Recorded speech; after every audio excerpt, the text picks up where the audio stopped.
Welcome and good morning students. आज हम next topic start करेंगे हमारे सिलेबस का, जीन एक्सप्रेशन।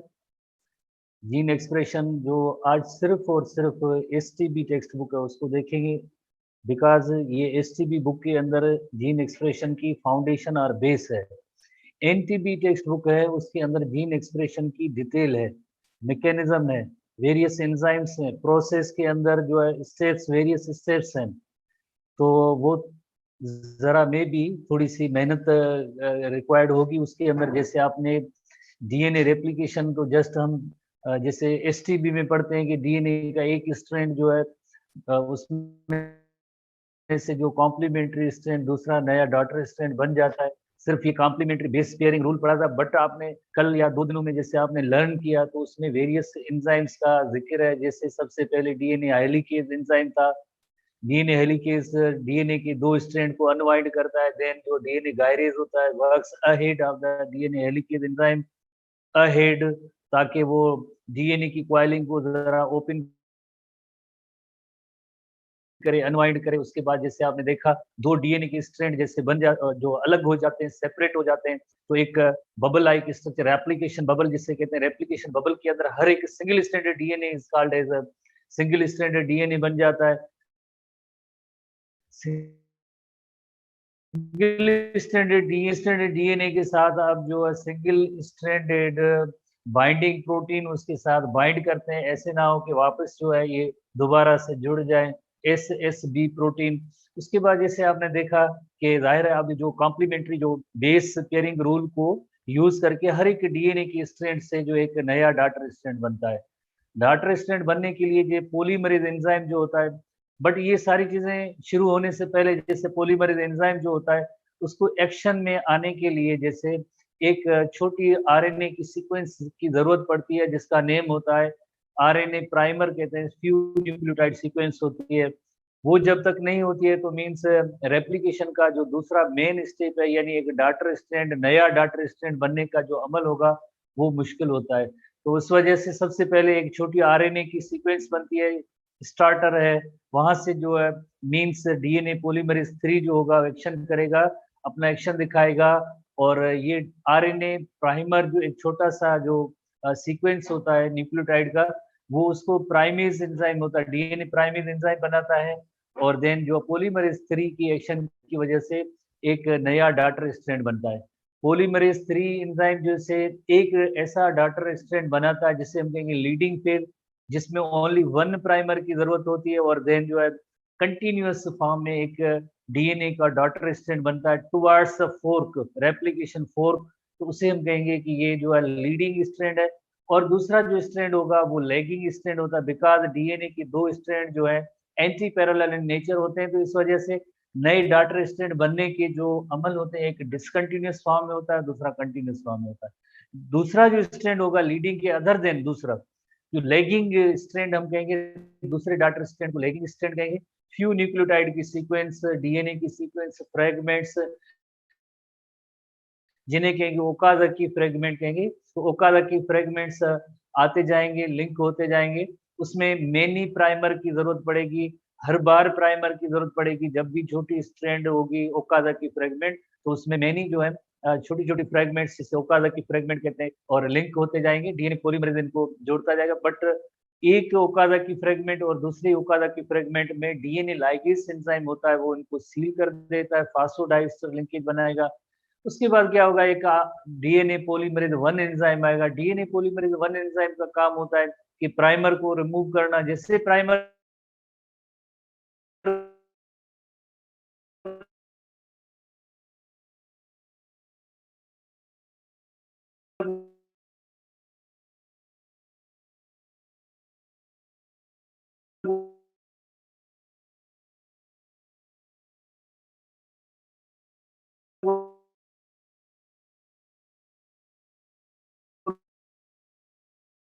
रिमूव करेंगे तो डीएनए पॉलीमरेज 3 भी अब जो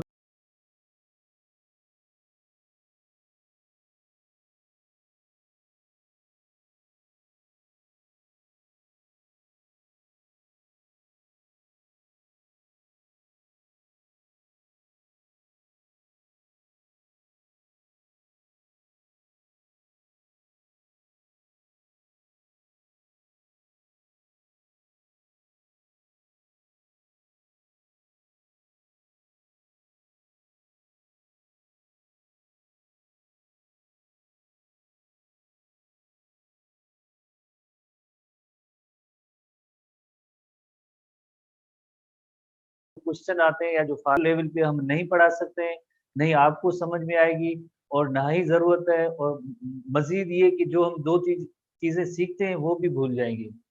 इतना ज़्यादा बर्डन इस स्टेज पे जो means first year inter level और एंट्री टेस्ट क्लियर करने के हवाले से वेरी डीप, पता नहीं वेरी डीप डेप्थ कितनी हो, तो हमें तो शायद इसका भी मालूम नहीं कि वेरी डीप का मतलब क्या डीप हम पढ़ाएँ। पढ़ना अल्टीमेट बायोलॉजिकल साइंस से डिफरेंट है, पहली बात ये आप मैं बार-बार डेली आपको कहता हूँ कि बायोलॉजिकल साइंस अदर साइंसेस से टोटली डिफरेंट है। इसमें काफ़ी सारी चीज़ें 99% मेमोराइज़ेशन के सवाल है। तो आप जब तक आप खुद नहीं पढ़ेंगे, याद नहीं करेंगे तो नहीं होगा ये काम। वेरी डीप, पता नहीं कितना डीप है, आई डोंट नो। बहरहाल जो भी हमारे सिलेबस, जो चीज़ें सिलेबस में डिफाइन की गई है, हम यकीनन उनको हम यहाँ से पढ़ेंगे, डिस्कस करेंगे।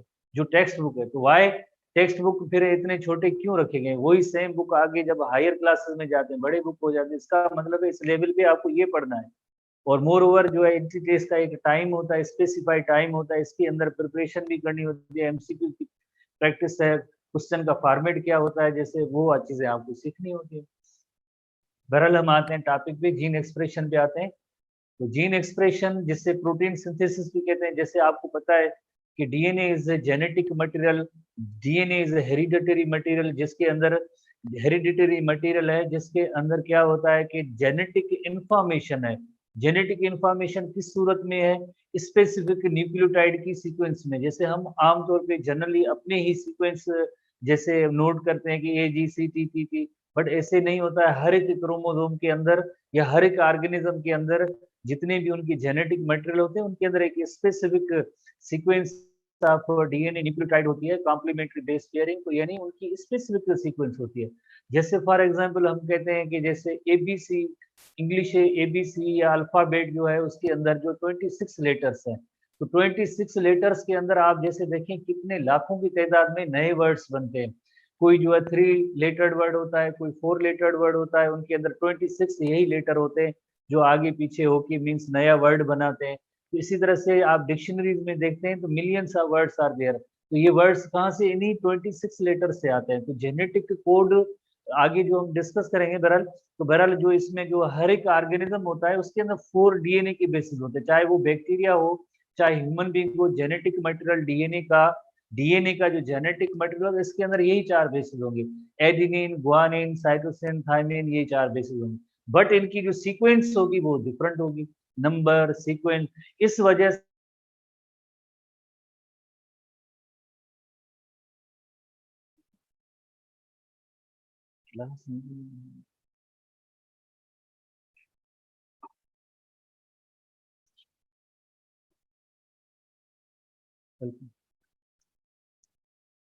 so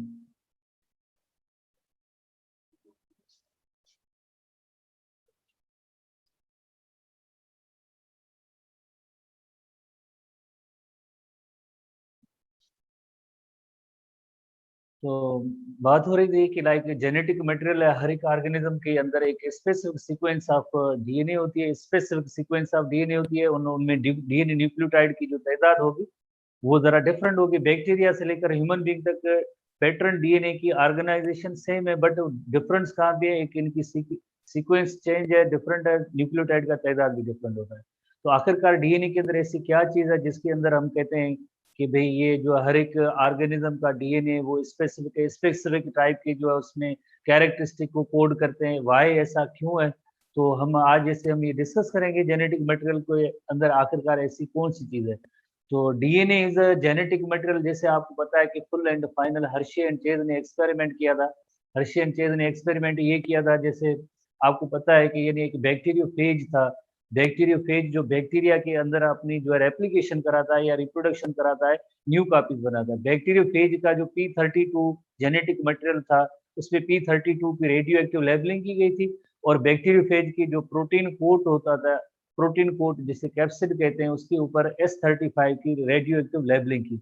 उसके बाद देखा गया कि ये P32 ही होता है कि जो बैक्टीरिया के अंदर जाके अपनी जो जेनेटिक मटेरियल अंदर इंसर्ट करके अपनी इंस्ट्रक्शन न्यू कॉपीज के लिए इंस्ट्रक्शन, यही जो है P32 यानी जेनेटिक मटेरियल डीएनए था जिसने इंस्ट्रक्शन दी। बाकी प्रोटीन कोड जिसको रेडियो एक्टिव लेबल S35 से किया गया था, वो बैक्टीरिया के अंदर दाखिल ही नहीं हुआ। तो इसका मतलब है कि जब भी मीन्स किसी आप जो है मॉलिक्यूल की या आप रेडियो एक्टिव लेबलिंग करेंगे तो उसके बाद वो जहाँ जहाँ भी जाएगा हम उसको ट्रेस कर सकते हैं। एक्सपर्ट होते हैं, रिसर्चर होते हैं, लेबोरेटरीज होती हैं, उसके अंदर ये ऐसा काम होता है। हमारे यहाँ टेक्स्ट बुक में जस्ट वर्ड्स की सूरत में लिखा हुआ रेडियो एक्टिव लेबल, लेबल किया पता चला। ठीक है, इसी तरह से इन्होंने भी साइंटिस्ट जैसे हमारे टेक्स्ट बुक में लिखा हुआ है RNA is carrier of information, यानी जितनी भी जो जेनेटिक इंफॉर्मेशन डीएनए के अंदर होती है वो सब मैसेंजर आरएनए में आ जाती है। मैसेंजर आरएनए देन कहाँ जाता है, जैसे डीएनए से मैसेंजर आरएनए का बनने का अमल जो होता है वो न्यूक्लियस के अंदर होता है। मैसेंजर आरएनए के जैसे न्यूक्लियस के अंदर बनेगा, उसके बाद न्यूक्लियस न्यूक्लियोपोर से निकल के साइटोप्लाज्म में, यूकैरियोटिक सेल के साइटोप्लाज्म में आ जाता है, वहां पे राइबोसोम के साथ बाइंड होता है।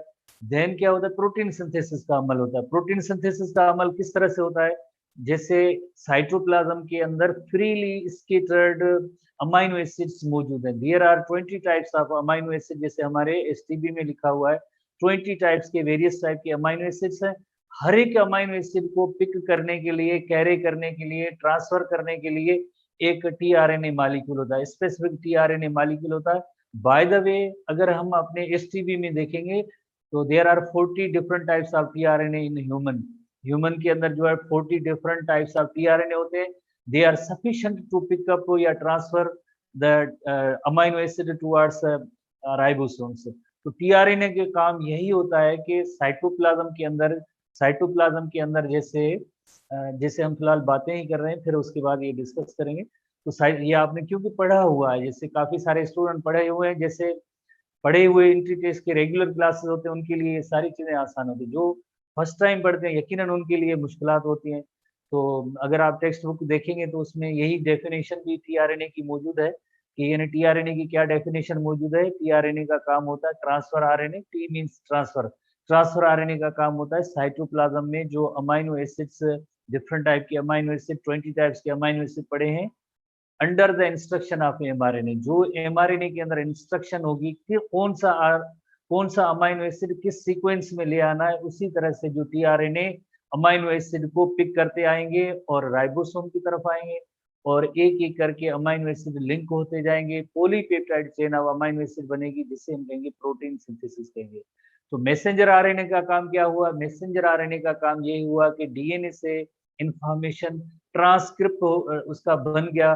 ट्रांसक्रिप्शन के अमल के जरिए डीएनए ने अपनी सारी इंफॉर्मेशन मैसेंजर आरएनए को दे दी। मैसेंजर आरएनए देन कहाँ गया, न्यूक्लियोपोर से निकल के राइबोसोम में आया। राइबोसोम में प्रोटीन फैक्ट्री लगी हुई है जहाँ पे polypeptide chain of amino acid बनता है। तो राइबोसोम खुद, राइबोसोम जो है एक और आरएनए का बना होता है। जैसे राइबोसोम की कंपोजिशन हम फर्स्ट ईयर एसटीबी में भी जिससे पढ़ी है, 50% उसमें प्रोटीन होते हैं, 50% आरएनए होता है। उस आरएनए का नेम होता है are RNA, ribosomal RNA. Word से जाहिर है राइबोसोम के अंदर पाए जाने वाला आरएनए यकीनन आर आरएनए कहलाएगा। तो आर आरएनए और प्रोटीन के बने होते हैं। जो जैसे सबसे पहले हमारे एसटीबी के अंदर यही टॉपिक है कि there are 3 types of RNA, एक मैसेंजर आरएनए, टीआरएनए और आर आरएनए। तो आर आरएनए जिस तरह से आपको पता है कि ट्रांसफर आरएनए अमाइनो एसिड लेके आएगा, राइबोसोम की तरफ आएगा, तो जाहिर है उसके लिए प्लेस या जगह देने का काम जो होगा यकीनन जो ऐसे राइबोसोम का ही होता है, तो उसकी तरफ जो आते हैं। तो बहरहाल ये 3 टाइप्स के आरएनए हैं जो सबसे पहले हमारे एसटीबी के अंदर जो मौजूद हैं। अगर इसमें आप क्वेश्चन देखेंगे तो इतने खास या बिग क्वेश्चन नहीं है, जस्ट फंक्शन है जो यहाँ पे भी हम डिस्कस कर सकते हैं।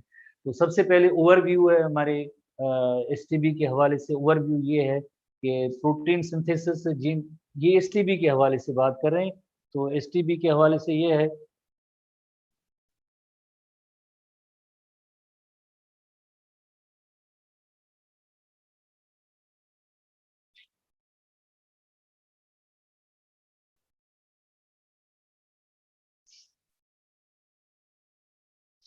एसटीबी के हवाले से जो हम बात ये कर रहे हैं, जैसे ये एक ओवरऑल जैसे सेल है। सेल के अंदर जैसे आपको पता है कि जो न्यूक्लियस होता है उसके अंदर इसका जेनेटिक मटेरियल है। तो जेनेटिक मटेरियल किस सूरत में, in the form of DNA है। तो ये DNA is a genetic material, तो उसकी कोई स्पेसिफिक सीक्वेंस होगी। जैसे आपने पढ़ा है the specific sequence of DNA, the specific sequence of DNA जिसके अंदर किसी भी एक polypeptide chain of amino acid को कोड करने की सलाहियत हो, इस पर उसे हम कहते हैं जीन कहते हैं। तो ये एक कोई जीन है। तो यहाँ से लेकर इस जगह से लेकर इस जगह तक ये जो सीक्वेंस है, इस सीक्वेंस को हम कहेंगे ये जीन कहते हैं।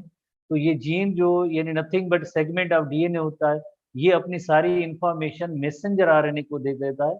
मैसेंजर आरएनए जिसकी एक प्री एमआरएनए कॉपी बनती है, उसमें प्रोसेसिंग होगी और फाइनली एक मैच्योर एमआरएनए जैसे बनेगा। ये एनटीबी के अंदर टॉपिक मौजूद है, हम वहाँ पे डिस्कस करेंगे कि ये प्री एमआरएनए और एमआरएनए में एक फाइनल एमआरएनए जो होता है ट्रांसक्रिप्ट बन जाता है, उसमें क्या फर्क होता है, जिसमें सिर्फ और सिर्फ अमाइनो एसिड को कोड करने की सलाहियत होती है। तो यानी डीएनए से एमआरएनए बनेगा, यही एमआरएनए इन न्यूक्लियोपोर्स के जरिए जो है, न्यूक्लियोपोर्स के जरिए राइबोसोम्स की तरफ आता है। न्यूक्लियोपोर्स के जरिए राइबोसोम्स की तरफ आता है। जैसे ये राइबोसोम की स्ट्रक्चर है, तो राइबोसोम ये साइटोप्लाज्म है। ओवरऑल ये साइटोप्लाज्म, इस साइटोप्लाज्म के अंदर क्या होता है, फ्रीली स्कैटर्ड जैसे काफी सारे जो है अमाइनो एसिड्स जैसे मौजूद होते हैं, अमाइनो एसिड्स मौजूद होते हैं।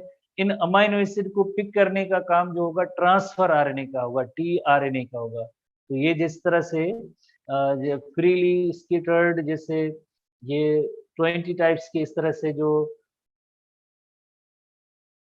अमाइनो एसिड्स जो मौजूद हैं, अमाइनो एसिड्स, इन अमाइनो एसिड को पिक करने के लिए एक मॉलिक्यूल होता है, उसका नेम होता है टीआरएनए।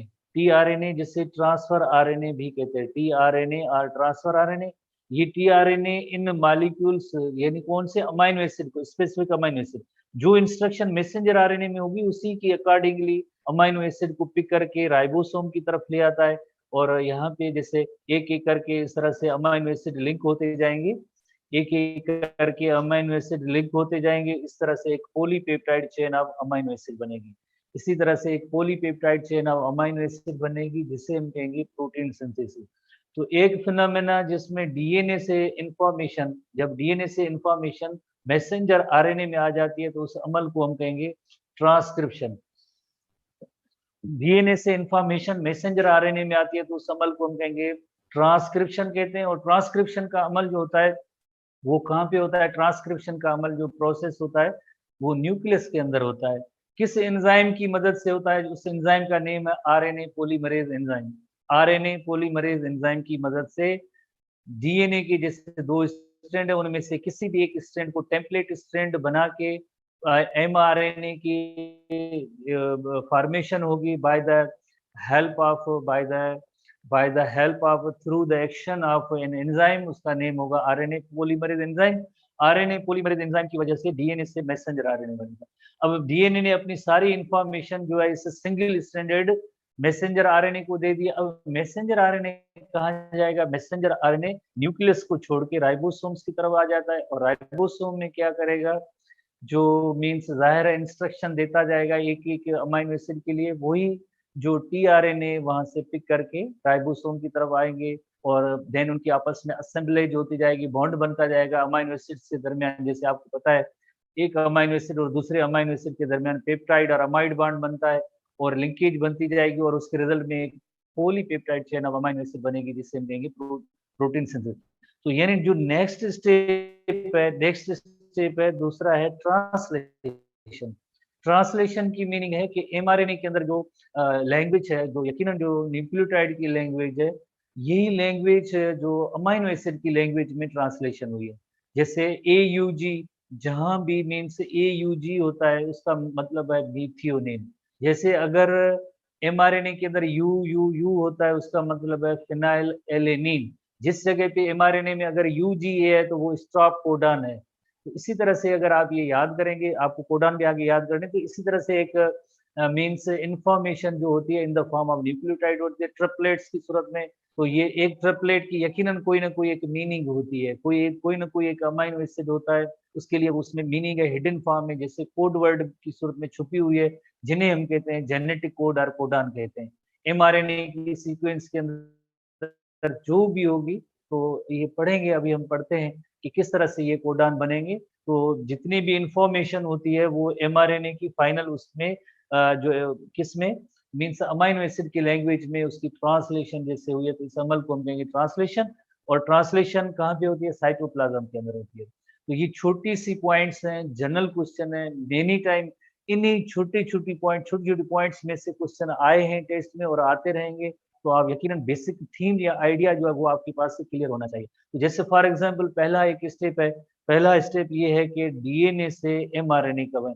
तो आप एसटीबी आज जैसे देखेंगे तो एसटीबी बुक के अंदर आप एसटीबी बुक के अंदर पेज नंबर 155 पेज है, उसमें cells use RNA to make protein, तो इसकी थोड़ी सी रीडिंग आप कर लेंगे। उसके बाद 156 पे 3 टाइप्स के आरएनए हैं, जिसमें एक आरआरएनए है, टीआरएनए, मैसेंजर आरएनए, इनकी जस्ट फंक्शन है। उसके बाद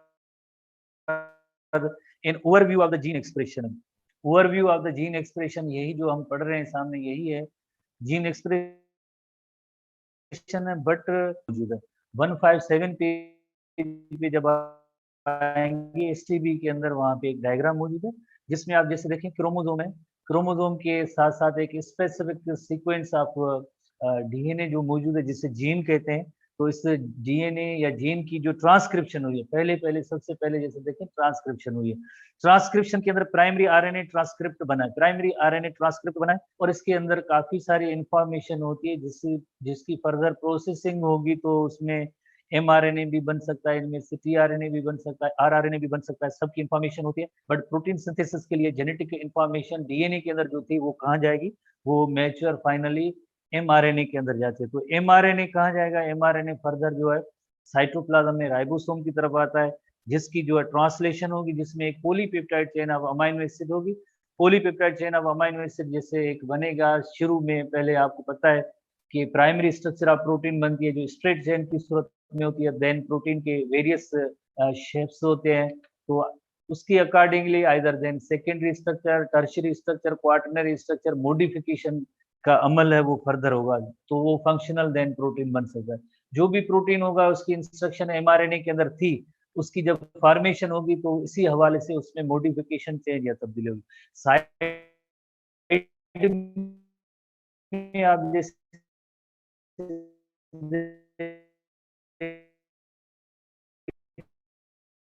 तीन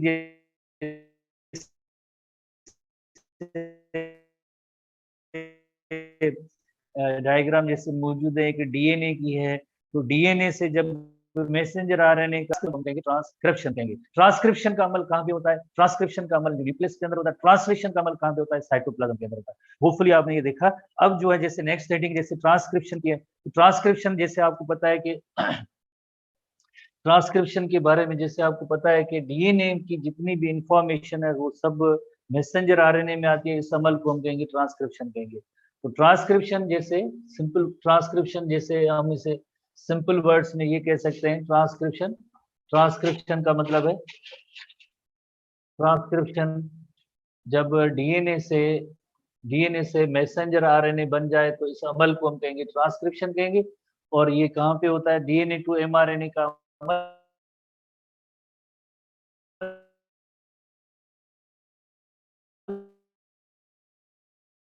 ये होता है न्यूक्लियस के अंदर होता है। तो अब हम देखेंगे कि डीएनए की तो सीक्वेंस जैसे बहुत ही बड़ी,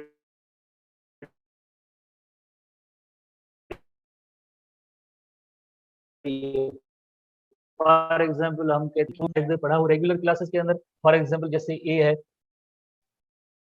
और इसी तरह से जैसे टी है, सी है, सी है, जी है, ए है, जी है, सी है, पर ऐसी कोई भी सीक्वेंस जैसे ये तो हम अपने तौर पे बना रहे हैं, बट हर एक डीएनए मॉलिक्यूल या जीन के अंदर एक यहाँ पे एक specific sequence of nucleotide DNA की होती है। तो इसी तरह से आप कॉम्प्लीमेंट्री बेस पेयरिंग रूल के अकॉर्डिंगली साइटोसिन है तो यकीनन इसका कॉम्प्लीमेंट्री गुआनिन होगा, गुआनिन कॉम्प्लीमेंट्री साइटोसिन है, एडेनिन कॉम्प्लीमेंट्री थायमिन है, गुआनिन कॉम्प्लीमेंट्री साइटोसिन है, साइटोसिन तो इसका दूसरा कॉम्प्लीमेंट्री स्ट्रैंड के अंदर उसमें गुआनिन होगा, गुआनिन पे साइटोसिन है तो गुआनिन है, थायमिन एडेनिन, एडेनिन थायमिन होगा। और बॉन्ड आपको पता है hydrogen bond, triple hydrogen bond, triple hydrogen bond, double hydrogen bond, triple hydrogen bond, triple hydrogen bond, और यहाँ पे भी ट्रिपल हाइड्रोजन बॉन्ड सी और टी के दरमियान, ए और टी के दरमियान जैसे डबल हाइड्रोजन बॉन्ड होता है। तो डीएनए के दो स्ट्रैंड जो होते हैं एक दूसरे के जैसे कॉम्प्लीमेंट्री टू ईच अदर है। कॉम्प्लीमेंट्री की मीनिंग होती है जैसे एडेनिन होगा एक अगर स्ट्रैंड में तो उसका जो कॉम्प्लीमेंट्री बेस पेयर पेयर जो होगा उसका यकीनन थायमिन होगा। और आपने ये भी पढ़ा है कि ये दोनों जो है एंटी पैरेलल इनका जो डायरेक्शन है। अगर एक स्ट्रैंड का डायरेक्शन इस तरफ है तो दूसरे स्ट्रैंड का डायरेक्शन इस तरफ होगा, अपोजिट मैनर में होगा, तो उसे हम कहेंगे एंटी पैरेलल। पैरेलल तो है बट एंटी पैरेलल है।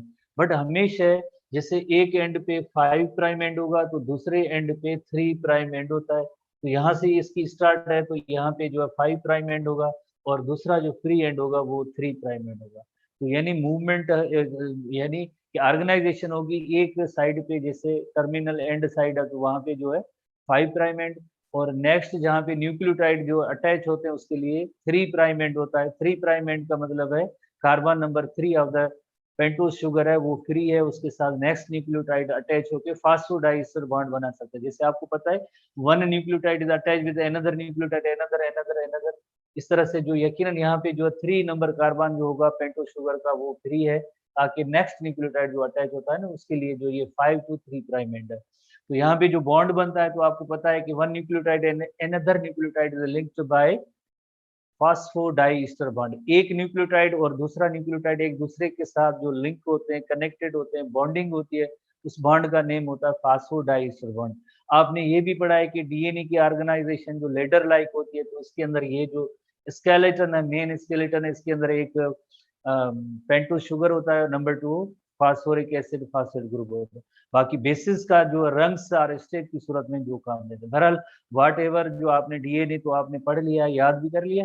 अब हम ये देखेंगे डीएनए से मैसेंजर आरएनए किस तरह से बनता है। डीएनए से मैसेंजर आरएनए जो हमारे टेक्स्ट बुक में एसटीबी के अंदर ये मौजूद है कि डीएनए से mRNA by the action of DNA polymerase enzyme होता है, by the action of DNA polymerase enzyme.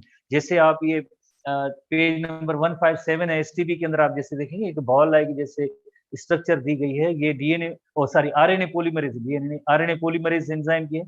DNA polymerase कल जो इतना ज्यादा पढ़ा है कि पॉलीमरेज 1 2 3, तो अभी तक वो डीएनए पॉलीमरेज जहन में चल रहा है, दैट इज आरएनए पॉलीमरेज। ठीक है, आरएनए पॉलीमरेज जो ट्रांसक्रिप्शन में जो इसका रोल होता है आरएनए पॉलीमरेज।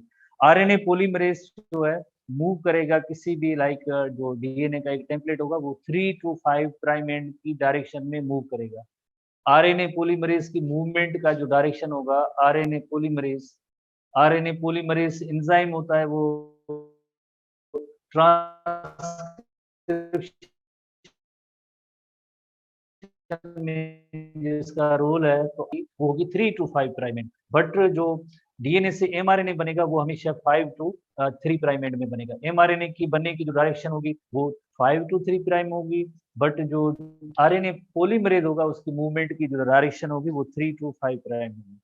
और आरएनए हमेशा जो बनेगा वो 5 to 3 प्राइम एंड में बनेगा, 5 to 3 प्राइम एंड में बनेगा। आरएनए पॉलीमरेज जो मूव करेगा वो 3 to 5 प्राइम एंड में मूव करेगा।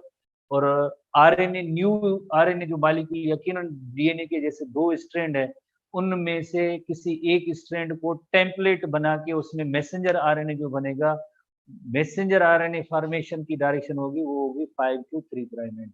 किस तरह से अब हम यहाँ पे देखते हैं कि कोई भी एक स्ट्रैंड इसका जो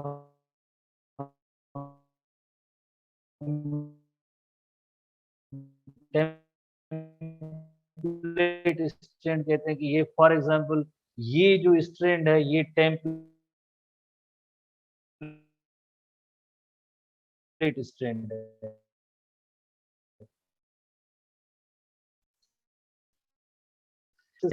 आपको पता है कि ग्वानिन का साइटोसिन है, यहाँ पे साइटोसिन है, इस जगह पे इसका complementary base single stranded mRNA के अंदर जाहिर है जी बनेगा। यहाँ पे जिस तरह से टी है तो यकीनन जो है यहाँ पे ए इसका टी का ए कॉम्प्लीमेंट्री है। ये इस स्ट्रैंड में जैसे ये सी है, सी का कॉम्प्लीमेंट्री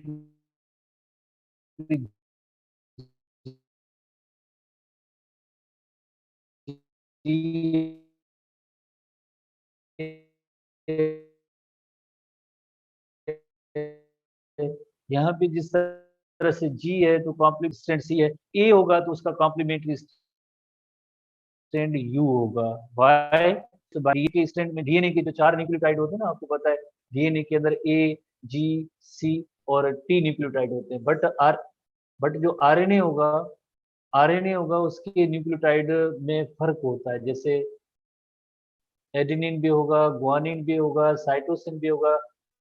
इस थायमिन की जगह पे यूरेसिल होता है। Thymine is replaced by uracil. जहाँ पे भी थायमिन आएगा तो उस जगह पे यकीनन जो है यूरेसिल होगा। जिस जगह पे थायमिन होगा उस जगह पे यूरेसिल आएगा। तो देखें, डीएनए के अंदर ये डीएनए के अंदर एडेनिन है, तो इसके बदले में इससे डीएनए के अंदर दूसरा जो कॉम्प्लीमेंट्री स्ट्रैंड होगा यकीनन तो उसकी कॉम्प्लीमेंट्री बेस पेयरिंग के रूल के अकॉर्डिंगली थायमिन होगा। बट जब आरएनए बनेगा तो आरएनए में थायमिन बेस है ही नहीं, तो उस जगह पे क्या आएगा, उस जगह पे यूरेसिल बेस आएगा। तो ये एक जो खास तौर पे पॉइंट होती है कि जब भी डीएनए का स्ट्रैंड जिसमें एडेनिन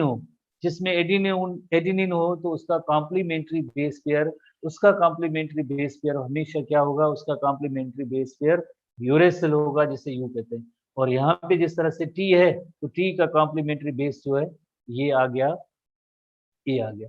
तो इस तरह से यानी डीएनए ने अपनी सारी इंफॉर्मेशन किसको दे दी, डीएनए ने अपनी सारी इंफॉर्मेशन दे दी मैसेंजर आरएनए को। ये एमआरएनए का मॉलिक्यूल हुआ। और एमआरएनए ये किस एंजाइम की मदद से, जैसे आप तस्वीर में जैसे देख रहे हैं कि एक एंजाइम है जिसका नेम है RNA polymerase enzyme. RNA polymerase enzyme की वजह से डीएनए से एमआरएनए बन गया। इस अमल को हम कहते हैं, इस प्रोसेस को कहते हैं ट्रांसक्रिप्शन। और ट्रांसक्रिप्शन कहाँ पे अमल हुआ है, transcription takes place inside the nucleus. Inside the nucleus ये अमल हुआ है। तो इसी तरह से जहाँ पे एक पर्टिकुलर सीक्वेंस ऑफ, जैसे आप पर्टिकुलर सीक्वेंस ऑफ डीएनए या जिसे आप जीन कह रहे थे, जीन या डीएनए या जीन कह रहे थे, तो यहाँ से स्टार्ट होके इस तरह से, तो यहाँ से इसमें जितनी भी इंफॉर्मेशन थी डीएनए की वो सब मैसेंजर आरएनए में आ गई। एक single standard RNA messenger RNA में आ गई। इस अमल को हम कहेंगे ट्रांसक्रिप्शन।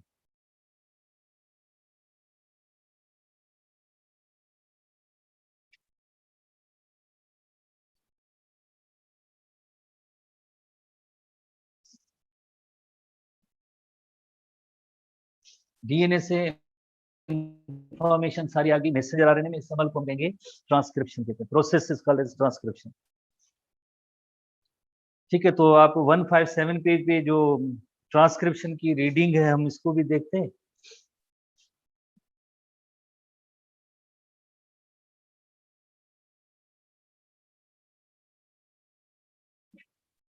ट्रांसक्रिप्शन की रीडिंग है, the first stage of gene expression is the production of an RNA copy.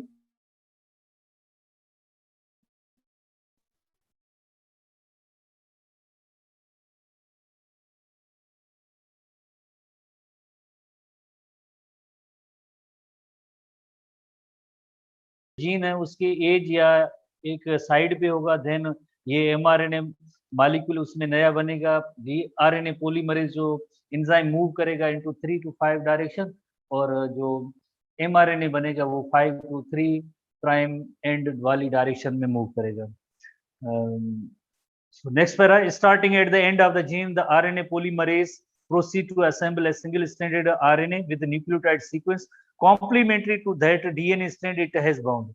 तो यानी ये जो mRNA बना है ये किस डीएनए के टेम्पलेट से बना है, और ये डीएनए का टेम्पलेट है उसमें कॉम्प्लीमेंट्री एमआरएनए बना है। इसे हम कहेंगे, जैसे यहाँ पे हमने नोट किया था कि ये डीएनए टेम्पलेट है, इस टेम्पलेट से कॉम्प्लीमेंट्री कॉम्प्लीमेंट्री कॉम्प्लीमेंट्री की मीनिंग है ये जो एक स्पेसिफिक सीक्वेंस ऑफ बेसिस थे ना, जैसे यहाँ पे जी है तो ये सी आ गया, सी है तो जी है, टी है तो ये ए है, सी है तो जी है, जी है तो सी, इसे हम कहेंगे कॉम्प्लीमेंट्री एमआरएनए स्ट्रैंड बनाए। Complementary refers to the way in which the single strands of the DNA that form double helix relate to one another with an adenine pair with thymine। ये तो डीएनए की बताई गई है। In RNA strand complementary of thymine is uracil. जिससे सवाल एक ये है कि एडेनिन का यहाँ पे डीएनए के अंदर तो थायमिन होता है, बट एडेनिन कॉम्प्लीमेंट्री इसका जैसे आरएनए के अंदर यूरेसिल होगा। As the RNA polymerase moves along the strand into gene, encountering each DNA nucleotide in turn, it adds corresponding complementary RNA nucleotide to growing a RNA strand. When enzyme arrives at a stop signal at far edge of the gene, जैसे ये एक as gene का था, ये far as यानी दूसरी side पे gene की जो एंड है टर्मिनेशन, जैसे बिकॉज एक स्पेसिफिक सीक्वेंस ऑफ डीएनए होती है जिसे हम जीन कहते हैं।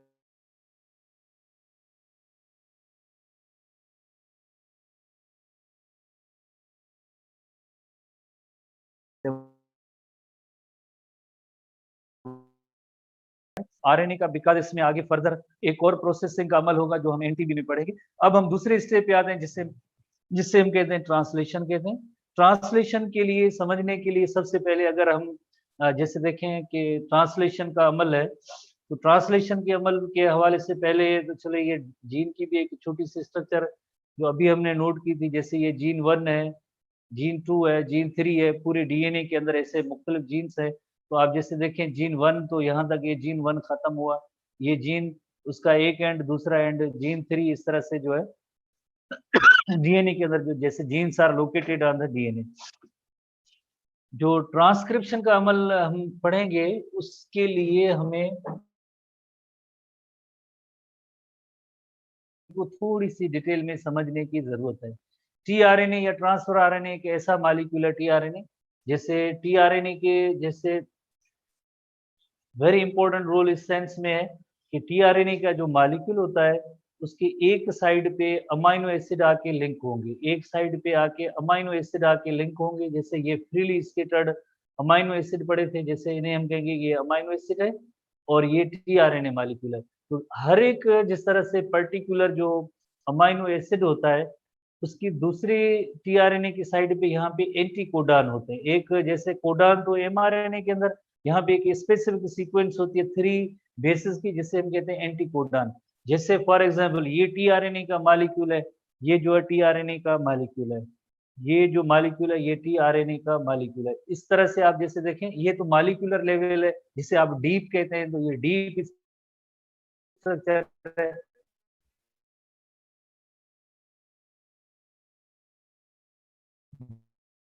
डीप स्ट्रक्चर हमारे टेक्स्ट अमाइनो एसिड जाके अटैचमेंट होगी इसकी, ये अमाइनो एसिड है, इसका नेम है ग्लूटामिक एसिड अमाइनो एसिड। तो ये जो टीआरएनए का एक 3 प्राइम एंड होगा वो फ्री होगा, उसके साथ यकीनन एक अमाइनो एसिड अटैच होगा, glutamic acid is amino acid. तो ये एक अमाइनो एसिड अटैच होगा, इसका जो दूसरा एंड होगा जैसे ये एंड है, जैसे आप यहाँ पे देखें ना CUC लिखा हुआ है, ये एंटी कोडान एंड है। ये जो एंड है इसे हम कहेंगे एंटी कोडान एंड।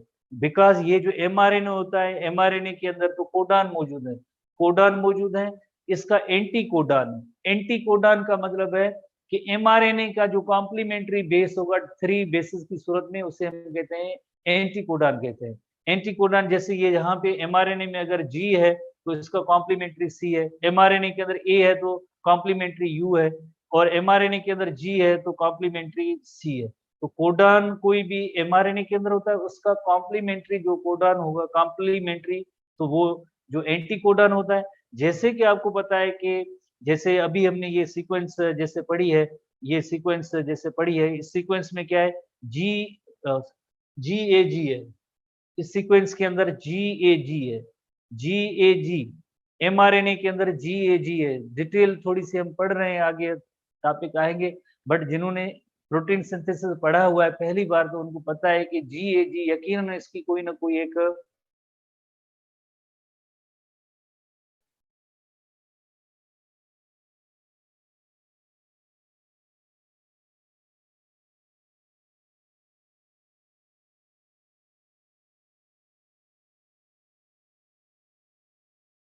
के अंदर यहाँ पे सीक्वेंस है, जैसे अभी हमने नोट किया ना एमआरएनए के अंदर जी ए जी पड़ी है सीक्वेंस, तो जी ए जी पड़ी है तो ये ग्लूटामिक एसिड को पिक करेगा जो पहले खाली ऐसे पड़े थे साइटोप्लाज्म में।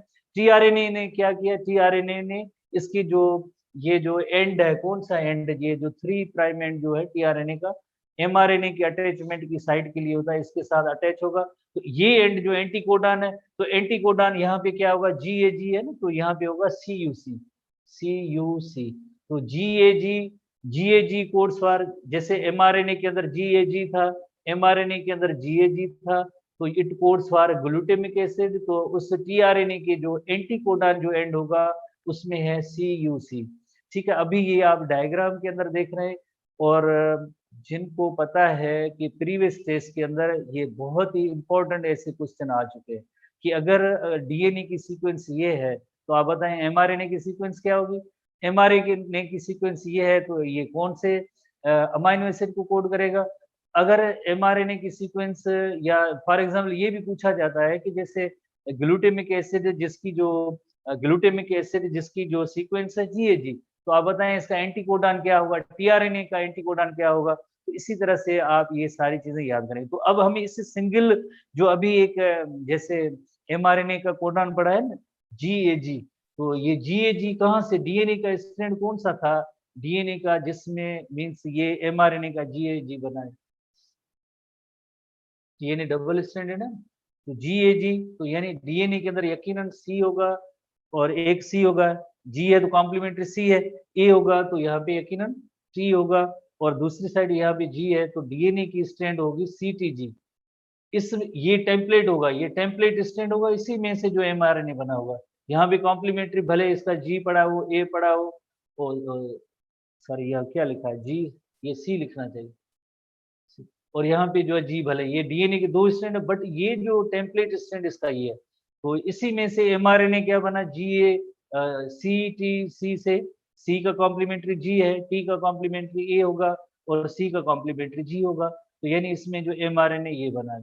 तो अब इस C G A G codes for, G A G codes for glutamic acid, G A G codes for glutamic acid, तो इसका एंटीकोडॉन क्या होगा, इसका एंटीकोडॉन ऐसे टेबुलेटेड चार्ट के जरिए प्रीवियस फॉर्मेट के अंदर क्वेश्चन आ चुके हैं, तो इसका एंटीकोडॉन होगा सी यू सी, तो यानी डीएनए की स्ट्रैंड होगी सीटीजी, एमआरएनए की स्ट्रैंड होगी जीएजी, अमाइनो एसिड होगा उसका ग्लूटामिक एसिड होगा, और एंटीकोडॉन होगा वो सीयूसी होगा। इस तरह के चार चार टेबल रोज के अंदर ऐसे क्वेश्चन का फॉर्मेट किसी दौर में था प्रीवियस टेस्ट में, अब तो फिलहाल नहीं है, तो मतलब ऐसे भी आपको याद करना पड़ता है।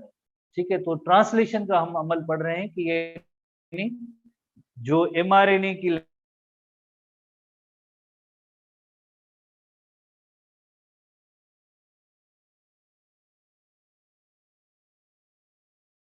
इंफॉर्मेशन मैसेंजर आरएनए में आ गई, अब मैसेंजर आरएनए की इंफॉर्मेशन राइबोसोम में गई है, और राइबोसोम में उसकी अकॉर्डिंगली एमआरएनए की इंफॉर्मेशन की अकॉर्डिंगली डायरेक्शन किसमें, डायरेक्शन तो सारी मैसेंजर आरएनए में, राइबोसोम तो जस्ट एक फैक्ट्री के तौर पे काम कर रहा है जिसमें असेंबलेज हो रही है, जैसे अमाइनो एसिड आपके लिंक हो रहे हैं और polypeptide chain of amino acid, सारी इंफॉर्मेशन सारी इस मैसेंजर आरएनए में है। Because the nucleotide sequence information is translated into amino acid sequence information, translation begins in an RNA molecule within the ribosome, binds to the one end of RNA mRNA transcript. Once it is bound to mRNA molecule, ribosome proceed to move along the mRNA molecules in increment of 3 nucleotide. In increment of 3 nucleotide की meaning होती है जैसे ये GAG, उसके बाद 3 और nucleotide आएंगे, उसके बाद 3 और न्यूक्लियोटाइड आएंगे, इससे पहले जिस तरह से GEG से पहले GUC भी आए, CAG भी आए, CU, और ये जैसे स्टॉप कोडॉन, स्टॉप का सिग्नल है कि बस यहीं पे चेन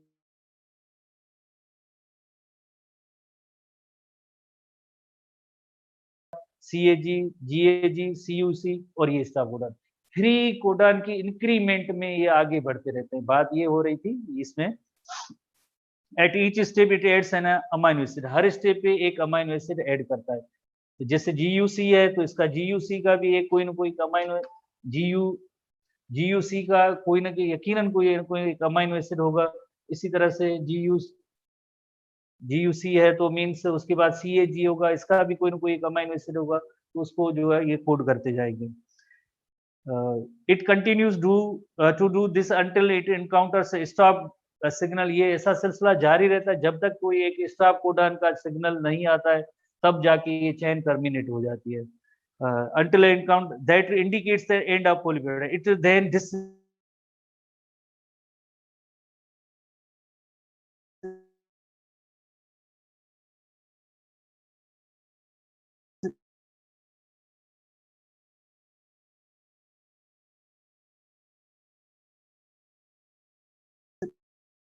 this indicates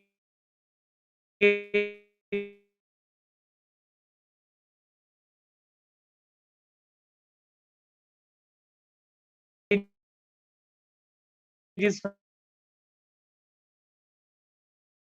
अंदर थी।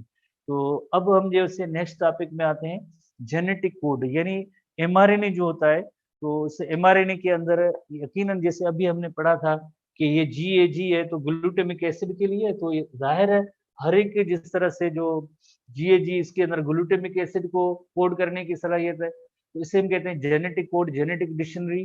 तो जेनेटिक डिक्शनरी जो इंटेलिजेंट स्टूडेंट होते हैं, जिनको entry test means entry test में पैशन होता है, एक स्टूडेंट ऐसे होते हैं जिनको पैशन होता है, जैसे एस्पायरेंट होते हैं, उनको जो मेडिकल में जाना होता है तो डे 1 से उनके ज़हन में ख्याल होता है। दूसरे केस ऐसे स्टूडेंट होते हैं जो एक्सीडेंटल होते हैं, मीन्स पहले उनका ख्याल नहीं होता है, बाद में उनको आता है कि हमें अब जो है मेडिकल, फलां दोस्त वो रिलेटिव हमारा जा रहा है तो अब हम जा रहे हैं मेडिकल की तरफ। या पहले जो ऐसे स्टूडेंट, एक और कैटेगरी भी होती है जो फर्स्ट ईयर इंटर में रेगुलर इतना ज़्यादा नहीं पढ़ते हैं, बट जब एंट्री टेस्ट आती है तो उस वक़्त उनकी एक एक्सपेक्टेशन होती है, जहाँ भी जाके पढ़ेंगे, एबीसी जगह पे जहाँ भी पढ़ेंगे, उनकी एक्सपेक्टेशन ये होती है कि अब इन 3-4 महीनों के अंदर फर्स्ट ईयर इंटर की जितनी भी बुक्स हैं वो वन टाइम अब हम पढ़ लें। अगर नहीं समझ में आते हैं तो फिर मैसेजेस होते हैं कि हमें समझ में नहीं आ रही है। ठीक है? तो उसके लिए यानी एक पूरा टाइम फ्रेम होता है रेगुलर क्लासेस में आपको, या बिकॉज़ ये जेनेटिक कोड की मैं बात कर रहा हूँ, तो जेनेटिक कोड फर्स्ट टाइम जो पढ़ेंगे तो उनके लिए बहुत ज़्यादा ये समझने में मुश्किलात होगी। बट जो पहले से पढ़े हुए वो कहते हैं कि हमें तो याद है, जेनेटिक कोड पूरे याद है, डिक्शनरी याद है। बहरहाल जेनेटिक डिक्शनरी ऐसी आपको याद करनी चाहिए, जैसे जो साइंटिस्ट के हवाले से, जैसे इसमें एक हमारे पाकिस्तान का भी एक साइंटिस्ट था जो जेनेटिक कोड की डिस्कवरी में जिसका एक किरदार था, एच.बी. खुराना, शायद मैंने आपको क्लासेस रेगुलर क्लासेस में बताया था। तो उसका जो उसको नोबेल प्राइज़ में भी इंक्लूड किया गया था जेनेटिक कोड की डिस्कवरी में। जैसे 4 नाइट्रोजनस बेसेस हैं एमआरएनए के, यूसीएजी। जैसे एमआरएनए और डीएनए की बेसिस तो अलग है ना, तो एमआरएनए की जो बेसिस है, एमआरएनए की जो बेसिस है वो तो होंगे यूसीएजी, 4 नाइट्रोजनस बेसिस हैं। डीएनए की तो बेसिस तो अलग थे, आपने जैसे पढ़ा था, बट एमआरएनए के अंदर ये 4 बेसिस हैं। अगर हम अज्यूम करें कि अगर एक नाइट्रोजनस बेस एक अमीनो एसिड को कोड करे, 1 नाइट्रोजनस बेस, अगर ये 4 नाइट्रोजनस बेस है, अगर एक नाइट्रोजनस बेस एक अमीनो एसिड को कोड करे, एक नाइट्रोजनस बेस एक अमीनो एसिड को कोड करे, तो अमीनो एसिड टोटल कितने बनेंगे? 4 है तो यकीनन, और total number of amino acid कितना है? Total number of amino acids जो है वो 20 है, 20 अमीनो एसिड है। तो ये तो अगर हम सिंगल करेंगे, एक नाइट्रोजनस बेस एक अमीनो एसिड, तो 4 अमीनो एसिड कोड करने की सलाहियत होगी ऐसे कोड के अंदर। और by the way total amino acid की तादाद 20 है, तो 16 और जो होंगे वो कहाँ जाएंगे? तो ये सफिशिएंट नहीं था। इस वजह से अगर उन्होंने सोचा कि अगर एक ऐसा कोड हो जिसमें 2 नाइट्रोजनस बेसेस हों, 2 नाइट्रोजनस बेसेस कोड करें एक अमीनो एसिड को, 2 मिलके एक अमीनो एसिड बनाएंगे, तो 2 नाइट्रोजनस, जैसे ये 4 है ना, जैसे यूसीएजी या जीएएसी, सीयू, इस तरह से मिलके अगर 2 का जो अगर इनमें से कॉम्बिनेशन करें तो कितने अमीनो एसिड को कोड करने की सलाहियत होगी? 16 अमीनो एसिड को कोड करने की सलाहियत होगी। पॉसिबल इस तरह से 16 अमीनो एसिड बन सकते हैं। तो ये भी सफिशिएंट नहीं है। क्यों नहीं है? Why? Because there are 20 number of amino acid, तो ये तो इसमें 16 आएंगे, तो ये भी जो है फॉर्मेट कबूल नहीं था, बिकॉज़ 4 और भी कम हो रह गए थे। इस तरह से तो देन फाइनल जो इनकी जो डिस्कवरी थी वो ये थी कि अगर 3 नाइट्रोजनस बेसेस हों, 3 नाइट्रोजनस बेस, तो उनका एक जैसे अमीनो एसिड को कोड करने की सलाहियत होती है, एक अमीनो एसिड को कोड करने की सलाहियत होगी। और ये 3 नाइट्रोजनस बेस इन्हें हम कहते हैं ट्रिपलेट कहते हैं, या ये जो है कोडान है। और एक कोडान सिंपल वर्ड्स में हम कहेंगे one codon codes for one amino acid, one codon codes for one amino acid, one codon codes for one amino acid. तो इस तरह से जो ट्रिपलेट करेंगे तो 64 कोडान बनेंगे। तो 20 टाइप्स के अमीनो एसिड हैं, 64 कोडान हो जाएंगे। तो हम सोचेंगे कि रिमेनिंग इतने एक्स्ट्रा कोडान कहाँ जाएंगे? एक्स्ट्रा कोडान के लिए भी एक जैसे डिक्शनरी जैसे मौजूद है, उसमें आप जैसे देखेंगे कभी कभार ये भी होता है many codon code for one amino acid, इसमें स्टार्ट कोडान भी है, स्टॉप कोडान भी है, तो उनका तादाद जो है ये बैलेंस हो जाता है, ये इजाफी नहीं है। तो एक और टाइप स्टूडेंट की मौजूद है कि यानी ये 4 कैसे हुए और ये 16 कैसे हुए और 64 कैसे हुए? तो उसका फार्मूला ये 4 नाइट्रोजनस बेस है और हर एक अमीनो एसिड बनाएगा, तो यकीनन जो है 4 जो है इसमें जो कोड करने की सलाहियत है। 16, तो 16 को 4 पावर 2 करें डबलेट, तो यकीनन ये 16 होगा। 64, तो यानी 4 तो नाइट्रोजनस बेसिस हैं आरएनए के, हर एक उसमें जो ट्रिपलेट बनेगा 4 पावर 3, तो ये 64 बनेगा। कैसे 64 बनेंगे, अब हम इसका एक चार्ट बनाते हैं। ठीक है, ये ऐसी आम सी चीजें हैं, तो इतना बड़ा कोई इश्यू नहीं है जो आप ना समझ सकें। जेनेटिक कोड ऐसा नेक्स्ट पेज पे जैसे हमारे टेक्स्ट बुक में भी मौजूद है, टेक्स्ट जेनेटिक कोड नेक्स्ट हमारे टेक्स्ट बुक में भी मौजूद है, ऐसा ही सेम चार्ट मौजूद है जिसमें आप देख सकते हैं कि ये 64 पॉसिबल कोडान है। एक पहला ट्रिपलेट कोड बनाने के लिए फर्स्ट लेटर हमें इस UCAG से लेते हैं, सेकंड लेटर जो हर एक का जो है सेकंड लेटर हम इस सेकंड बेस से लेते हैं UCAG, और थर्ड लेटर होगा वो इस UCAG से लेंगे। यहाँ पे UCAG है।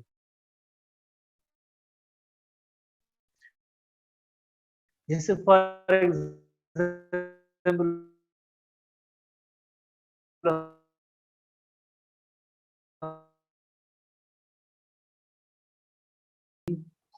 ए और AG, और सेकंड बेस में भी इसी तरह से UCAG,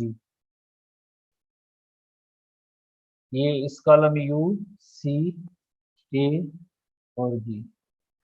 इस तरह से आप जैसे देखें फर्स्ट बेस है, फर्स्ट बेस ये UCA और G।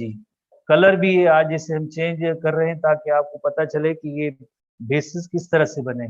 तो यहाँ पे आप अगर देखें ट्रिपल U है, जैसे एक U ये फर्स्ट बेस आया, और सेकंड बेस आप जैसे देखेंगे यहाँ से आएगा ये सेकंड बेस, और जो थर्ड बेस होगा G जो है वो U साइड, थर्ड बेस ये U इस साइड से गया है, तो you first base second base और थर्ड बेस। इसी तरह से जो दूसरा जो बेस होगा यकीनन इस साइड पे दूसरा बेस जो सी है, और बट यहाँ पे आप देखें फर्स्ट बेस जो है, फर्स्ट बेस ये यकीनन यू है, सेकंड बेस जो है सेकंड बेस भी यू है, बट थर्ड बेस वो सी लिया है। इसी तरह से थर्ड बेस पे आप आएंगे, थर्ड बेस पे आएंगे तो ये इसका पहला बेस यू होगा, सेकंड बेस जो है सेकंड बेस जो है ये यू होगा, थर्ड बेस जो है ये लेंगे ए लेंगे, तो थर्ड बेस जो है इसका हम ए लेंगे, और चौथा जो इसका जो बेस होगा तो पहला बेस इसका यू होगा, ये देखिए यू का ही जो कॉलम और रो इसमें है, और सेकंड बेस जो है ये यू लेंगे, और थर्ड बेस जो होगा थर्ड बेस ये जी लेंगे। तो इससे आप अंदाजा लगाएं कि ये फर्स्ट बेस सेकंड बेस और थर्ड बेस हमने कैसे लिए। पेज नंबर आप जैसे नेक्स्ट देखें ना, पेज नंबर 160 पे मौजूद है, पहला पहला कोडान यू है, तो यू यहाँ से हमने लिया पहला यू, सेकंड यू इसका ये इस तरफ से आया, थर्ड यू जो ये लिया, तो ये पहला कोडान बना यू। दूसरा कोडान बना है सी, तो यू इस तरफ लिया है, सेकंड यू इस तरफ लिया है, और थर्ड बेस ये सी लिया है। तीसरा जो इसमें आप जैसे देखें पहला यू इस तरफ लिया है, सेकंड यू इससे लिया है, और थर्ड ए यहाँ से लिया है। चौथा जो इसमें आप जैसे देखें यू जी है, तो पहला यू इस फर्स्ट बेस का है, सेकंड यू इसका है, और थर्ड बेस जो है इस जी का है। तो फर्स्ट सेकंड और थर्ड, फर्स्ट सेकंड और थर्ड ऐसे करेंगे तो 64 कोडान बनेंगे, 64 कोडान बनेंगे। ठीक है, तो इस पैटर्न के तहत अब हम जैसे हम एक ही जैसे कलर इस्तेमाल करते हैं, तो उसमें आप देखें किस तरह से बनेंगे ये बेसिस। तो पहला बेस यू है, सब के अंदर यू होगा, चारों बेसिस के अंदर यू होगा। सेकंड बेस ये सब के अंदर यू होगा, यू यू यू यू होगा। थर्ड बेस बहुत ही आसान तरीका यू सी ए जी। आप अपने 160 पेज पे जेनेटिक कोड है उसको देखते जाए। इसी तरह से अगर आप देखें इसके अंदर पहला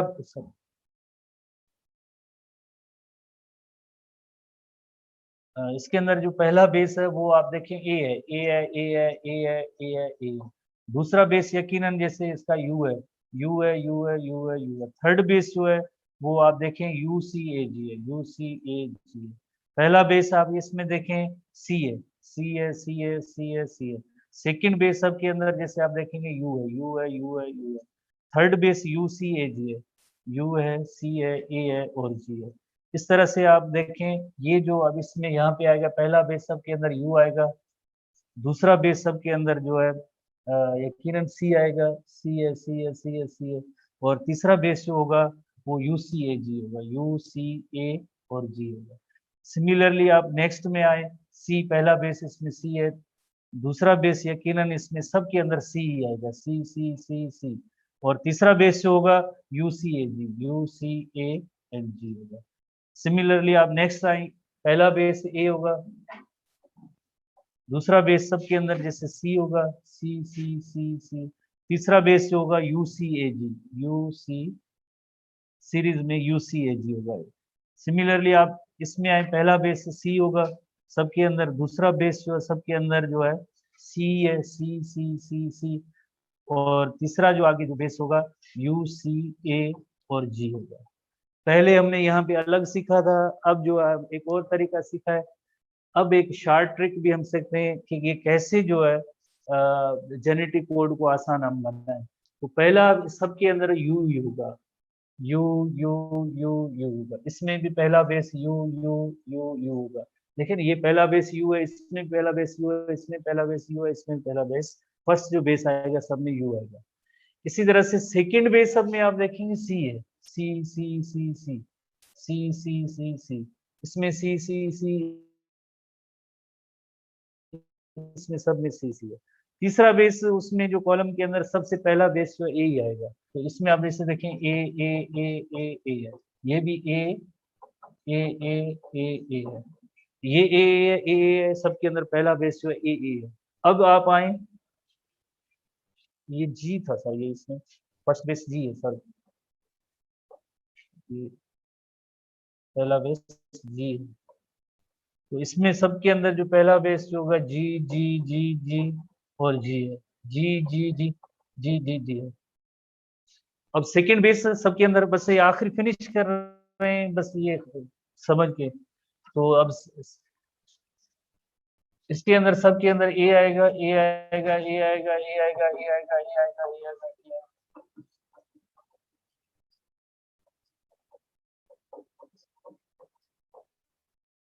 और आखिरी बेस जो होगा वो UCAG है, UCAG, UCAG, UCAG, UCAG है।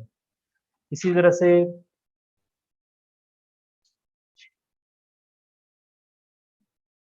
यहाँ पे जी आएगा, सबका जी आएगा, सेकंड बेस सब में जी आएगा,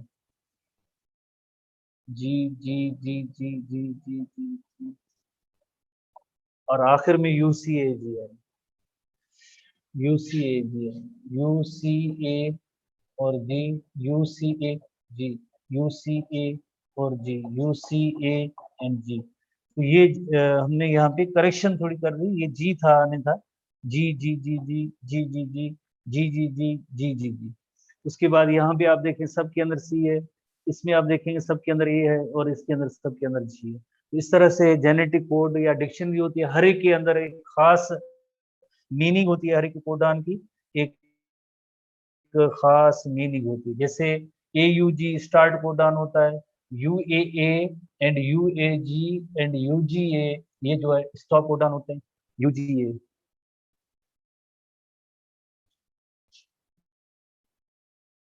ये कम हो जाएगा, UG,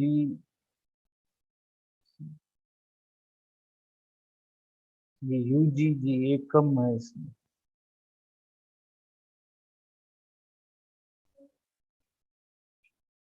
U और ये G, UGC 1 2 3 4 1 2 3 बराबर। तो UGA स्टॉप कोडन है एक, इसमें कम हो गया था, इसको ठीक कर लेना, टेक्स्ट बुक में देख लेना, और बाकी हम इसको कल देखेंगे, काफी ज्यादा टाइम हो गया। बाकी आप टेस्ट के हवाले से, जैसे जो आपकी कल जीटी है, जीटी के अंदर जो जीटी के अंदर जो हमारा सिलेबस होगा जीटी के हवाले से स्टूडेंट पूछ रहे हैं, कल की जीटी ओनली जो है यस्टरडे तक जो सिलेबस किया था वो यस्टरडे का सिलेबस है, वही होगा, डीएनए रेप्लिकेशन तक जो सिलेबस होगा। आज जो पढ़ा ये इंक्लूड नहीं होगा, ठीक है, आज जो पढ़ा है ये इंक्लूड नहीं होगा, यानी डीएनए रेप्लिकेशन तक, डीएनए रेप्लिकेशन तक का आपका जीटी का सिलेबस है, डीएनए रेप्लिकेशन। डीएनए रेप्लिकेशन तक syllabus, DNA replication. See you bye.